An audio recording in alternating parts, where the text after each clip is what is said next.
Halo Sobat Travelers, salah satu rumah gadang Minangkabau yang masih eksis hingga hari ini adalah Rumah Gadang Putih Bungsu yang ada di belakang saya ini.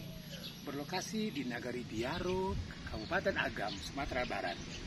Nah, sekarang Rumah Gadang Putih Bungsu ini bisa disewakan untuk umum bagi kamu-kamu ataupun Anda dan keluarga yang berkunjung ke Bukit Tinggi untuk berlibur atau yang lainnya bisa memanfaatkan menginap di Rumah Gadang Putih Bungsu ini.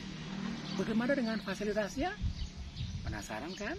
Mari kita lihat fasilitas yang tersedia di Rumah Gadang Putih Bungsu.